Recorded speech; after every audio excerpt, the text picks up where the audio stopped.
ಯಾವಾಗಲೂ ರೆಗ್ಯುಲರಾಗಿ ಬರ್ತಾ ಇರ್ತೀನಿ. ಆದರೆ ಸುಮಾರು 1 ವರ್ಷದಿಂದ ಈ ಕಡೆ ಬರೋಕ್ಕಾಗಿರಲಿಲ್ಲ. ಎಲ್ಲ ನಮ್ಮ ಟೀಚರ್ಸ್ ಎಲ್ಲ ನಮ್ಮ ಕುಟುಂಬ ಇದ್ದಾಗೆ, ನಮ್ಮ ಕುಟುಂಬದ ಸದಸ್ಯರನ್ನು ನೋಡೋಕ್ಕೆ ಬಂದಿದ್ದೀನಿ. ನೋಡಿ ಸಂತೋಷ ಆಗಿದೆ. ಕಷ್ಟ ಸುಖ ವಿಚಾರಣೆ ಮಾಡಿದ್ದೀನಿ. ಏನು ಸಣ್ಣ ಪುಟ್ಟ ಕಷ್ಟಗಳು ಹೇಳಿದ್ದಾರೆ, ಅದನ್ನೆಲ್ಲ ಪರಿಹಾರ ಮಾಡೋಕ್ಕೆ ಒಂದು ಪ್ರಾಮಾಣಿಕ ಪ್ರಯತ್ನ ಮಾಡೋಕ್ಕೆ ರೆಡಿ ಇದ್ದೀನಿ. ಇದು ಬಿಟ್ಟು ಬೇರೆ ವಿಶೇಷ ಏನಿಲ್ಲ. ಆದರೆ ಪದವೀಧರ ಚುನಾವಣೆ ಬರ್ತಾ ಇದೆ, ಅದಕ್ಕೆ ಎಲ್ಲರೂ ನೋಂದಣಿ ಮಾಡಿಕೊಳ್ಳಿ.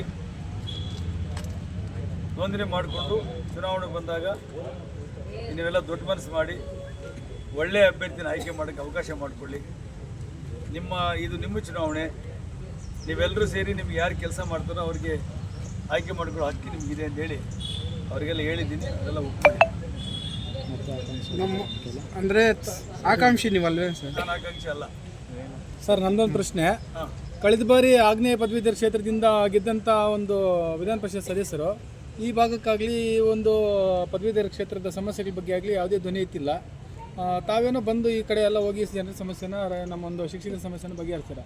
ಬಟ್ ಕಳೆದ ಚುನಾವಣೆಯಲ್ಲಿ ಗೆದ್ದಂಥ ಅಭ್ಯರ್ಥಿ ಇದು ವಿಧಾನ ಪರಿಷತ್ ಸದಸ್ಯರು ಇದು ಪದವೀಧರ ಬಗ್ಗೆ ಯಾವ ರೀತಿ ಸಹಕರಿಸಿಲ್ಲ, ಇದ್ರ ಬಗ್ಗೆ ಸ್ಪಂದಿಸಿಲ್ಲ ಸರ್. ಕೇಳಬೇಕು, ನನಗೆ ಹೇಳ್ಬೇಕು. ನಾನು ಹೇಳ್ತೀನಿ, ಮೊನ್ನೆ ನನ್ನ ಮೇಲೆ ಗೆದ್ರಲ್ಲ ಅಭ್ಯರ್ಥಿ MLC ಅವ್ರು ಎಲ್ಲಿ ಅಂತ ಕೇಳ್ತೀನಿ. ಹೌದೌದು ಸರ್. ಅವ್ರು ಎಲ್ಲಿದ್ದಾರೆ ಅಂತ ಕೇಳ್ತೀನಿ. ಅವ್ರು ನಾಪತ್ತೆ ಆಗಿದ್ದಾರೆ. ಒಂದಿನ ಬಂದಿಲ್ಲ, ಚರ್ಚೆ ಮಾಡಲಿಲ್ಲ, ಸಮಸ್ಯೆ ಬಗ್ಗೆ ಪ್ರಶ್ನೆ ಎತ್ತಿಲ್ಲ. ಆಮೇಲೆ ಮುಳಬಾಗಲ್ಲಿ ಬಂದು ಸಂಘಟನೆ ಜೊತೆ ಮೀಟಿಂಗ್ ಮಾಡಲಿಲ್ಲ. ಶಿಕ್ಷಣ ಇಲಾಖೆ ಸಮಸ್ಯೆಗಳು ಅಧಿಕಾರಿಗಳು ಮಾತಾಡಿ ತಾಕೀತು ಮಾಡಲಿಲ್ಲ.